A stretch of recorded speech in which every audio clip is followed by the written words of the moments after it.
दोस्तों, कैसे हो आप सब। आप सभी का स्वागत है आपके अपने चैनल ब्राइट स्टडी में। मैं आपका तहे दिल से स्वागत करती हूँ। आज का हमारा हिंदी व्याकरण से विषय है वर्णमाला, जो कि हम बहुत ही अच्छे से समझेंगे कि वर्णमाला होती क्या है, उसके कितने भेद होते हैं और उनके उदाहरणों के साथ, जो कि आप सभी को एग्जाम में बहुत बहुत हेल्पफुल भी होगा। तो लेट्स गाइस, लेट्स स्टार्ट। हम पढ़ेंगे वर्णमाला कि वर्णमाला होती क्या है। वर्ण, वर्ण आप सभी जानते हैं कि वर्ण होता क्या है। वर्ण यानी कि आ ई क ख ग, ये होते हैं हमारे वर्ण। आ ई क ख ग, ये होते हैं हमारे वर्ण, जो कि एक एक अक्षर के होते हैं।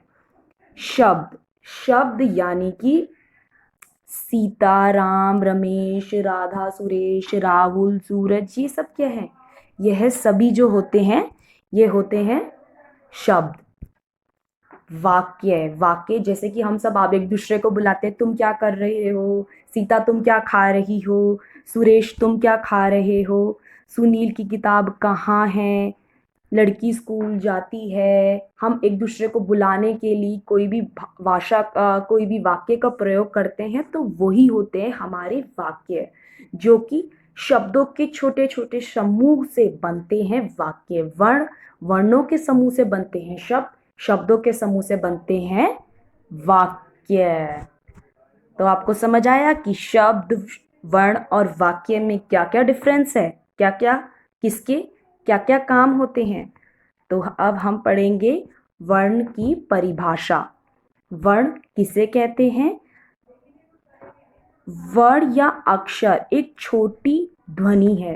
वर्ण और अक्षर एक छोटी ध्वनि है जिसके टुकड़े नहीं किए जा सकते। वर्ण आपको मैंने भी बताया, आ ई उ क ख ग, इनके क्या टुकड़े होंगे। ये तो पहले ही एक छोटे से शब्द है, एक मात्रा है, इनके तो टुकड़े नहीं हो सकते ना, तो उन्हीं को कहते हैं वर्ण। सेकंड है वर्णमाला। वर्णमाला, वर्णमाला यानी कि वर्णों के समूह को वर्णमाला कहते हैं। वर्णों के समूह यानी कि क ख ग घ और अ से अनार, बड़ी आ से आम, ये जो पूरा जो इनका जो समूह है, उन्हीं को कहते हैं वर्णमाला। व्यंजनों की संख्या जिसमें 33 होती है और स्वरों की संख्या 11 होती है। इस पूरे जो समूह को, उसको कहते हैं वर्णमाला। वर्णमाला के भेद, वर्णमाला के कितने भेद होते हैं। वर्णमाला के आप सभी जानते हो, वर्णमाला के दो भेद होते हैं, स्वर और दूसरा होता है व्यंजन। दूसरा होता है व्यंजन, जो कि हमारी अपनी बातों को शेयर करने में, आदान प्रदान करने में, ये स्वर और व्यंजन हमारे लिए बहुत ही महत्वपूर्ण हैं। स्वर की परिभाषा, अब हम जानेंगे कि स्वर की परिभाषा क्या होती है। स्वर किसे कहते हैं। स्वर यानी कि स्वर उन वर्णों को कहते हैं जिनका उच्चारण बिना अवरोध, बिना बाधा के होता है। स्वर यानी कि उसको किसी भी चीज की, किसी भी व्यंजन की आवश्यकता नहीं होती। वो वो किसी भी तरह पे, उस पे कोई, किसी पे वो सहारा नहीं है, किसी भी तरह से वो किसी पे डिपेंड नहीं है। वो इंडिविजुअल है, वो अकेला ही है।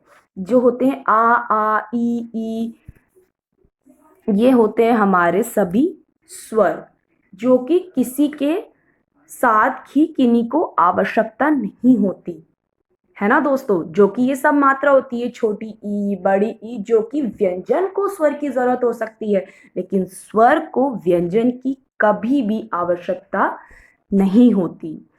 स्वर के कितने भेद होते हैं। स्वर के 3 भेद होते हैं, ह्रस्व स्वर, दीर्घ स्वर और लुप्त स्वर। ये होते हैं इसके 3 भेद। अब हम पढ़ेंगे ह्रस्व स्वर किसे कहते हैं।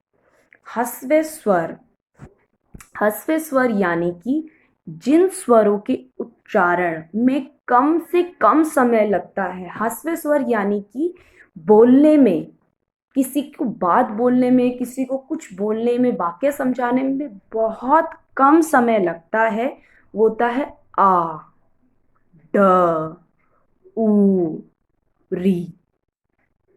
ये होता है हास्य स्वर। ये होता है हमारा हास्य स्वर, जिसको बोलने में बहुत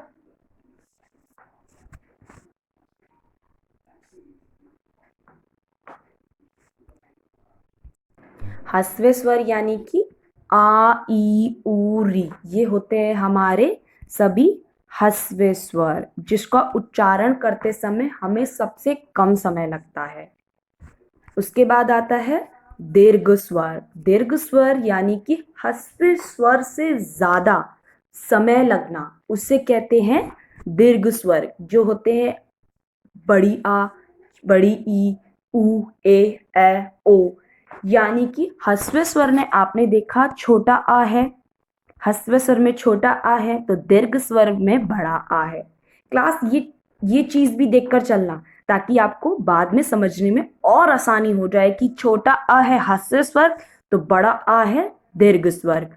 छोटी ई, बड़ी ई, ऊ, ऊ, ओ, री, ए, ओ, ये जो होते हैं ह्रस्व स्वर और दीर्घ स्वर। ह्रस्व स्वर यानी कि आ, ई, ऊ, और दीर्घ स्वर आ, बड़ी ई, ऊ, ए, ओ, ये होते हैं हमारे दीर्घ स्वर। उसके बाद है लुप्त स्वर। लुप्त स्वर क्या होते हैं? लुप्त स्वर यानी कि जिसको ह्रस्व स्वर से सबसे ज्यादा समय लगे, दीर्घ स्वर से ज्यादा समय लगे, 3 गुना समय लगे, 2 गुना समय लगे इन दोनों स्वरों से, उसको कहते हैं लुप्त स्वर। जैसे कि जिन स्वरों के उच्चारण में दीर्घ स्वर से अधिक समय लगता है, उसे कहते हैं लुप्त स्वर। लुप्त स्वर यानी कि जैसे कि ओ, जो कि हम जिस शब्द को हम एक शब्द है लेकिन हम उसको ओ ऐसे बोल रहे हैं, मतलब उसको लय को खींच रहे हैं, लय को हम खींच रहे हैं, उसे कहते हैं लुप्त स्वर। उसे कहते हैं, गाइस समझ आया आपको कि लुप्त स्वर क्या होते हैं? जिस शब्द को हम और जोर की खींचते रहते, से ओम नमः शिवाय, ओम, हम गायत्री मंत्र बोलते हैं तो ओम कितनी तेजी से खींचते हैं, उस शब्द को खींचते हैं, जिसको सबसे अधिक समय लगता है, उसी को कहते हैं लुप्त स्वर। गाइस अगर आपको मेरी वीडियो समझ आ रही है तो प्लीज उसे लाइक, शेयर, सब्सक्राइब जरूर करें। ठीक है क्लास? ठीक है, ठीक है गाइस, ताकि मैं आपको ऐसे ही वीडियो और बनाकर देती रहूं। तो प्लीज लाइक, शेयर, सब्सक्राइब जरूर करना, और अपने कमेंट जरूर शेयर करना मुझसे कि आपको मेरी वीडियो बनाई हुई कैसी लगी। अब हम पढ़ते हैं अयोग्य वह। अयोग्य वह होते हैं आ और अंग आ, अंग आहा, अंग आहा, उसको कहते हैं अयोग्य वह। अंग यानी जो अनुस्वर होते हैं, अह यानी कि जो विसर्ग। विसर्ग की आपने बिंदी सभी ने देखी होगी, जब भी आप अपना देखते होंगे, जैसे कि आपने प्रत्यय में देखा हो गया, यहाँ ऐसे जो ये शब्द होते हैं, इन्हीं को कहते हैं विसर्ग। जो कि लास्ट में जिनकी 2 डॉट होती है लास्ट में, उनको कहते हैं विसर्ग। विसर्ग, ठीक है।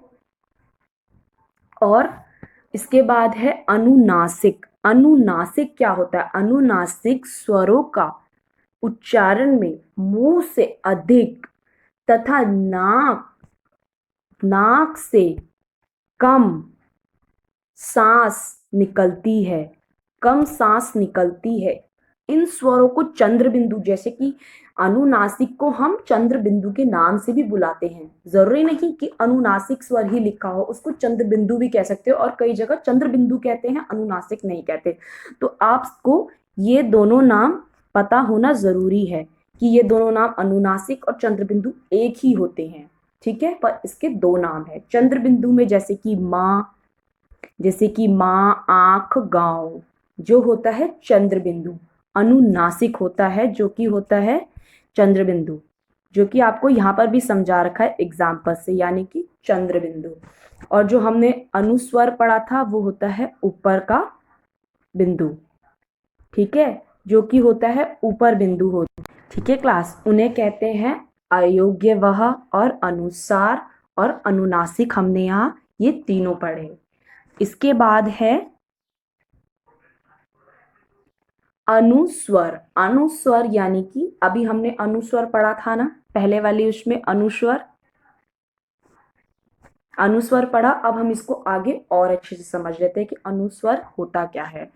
इसकी ध्वनि नाक से निकलती है, इसकी जो आवाज है, उच्चारण हम जो करते हैं वो नाक से निकलती है। जैसे बोलते हैं ना, मा, ढा, णा, या। जो नाक से, जो शब्द नाक से निकलते हैं, जो हम नाक से उच्चारण करके वो शब्द निकले, वो होता है अनुस्वर। जैसे गंगा, चंचल, झंडा, कंपन, गंदा, वो होते हैं अनुस्वर, जिनका उच्चारण नाक के द्वारा होता है। इन्हें हम पंचम वर्ण भी कहते हैं, जो कि हमने अभी यहाँ देखे कि ये पंचम वर्ण होते हैं। ना, मा, डा, ड़ा, या, ये होते हैं पंचम वर्ण, ठीक है। इसके बाद हम देखते हैं, तो गाइज ये यहाँ तक आज इतना ही था। Thank you so much. Please like, subscribe, share ज़रूर करें, और मेरी वीडियो पसंद आए तो प्लीज़ कमेंट कर कर ज़रूर बताएं, ताकि मैं आपके लिए और ऐसे ही वीडियो ला सकूं, ताकि आपको एग्ज़ाम्स में बहुत बहुत हेल्पफुल हो सके, आपको अच्छे से समझ आए, ठीक है। ठीक है guys, thank you so much guys, thank you.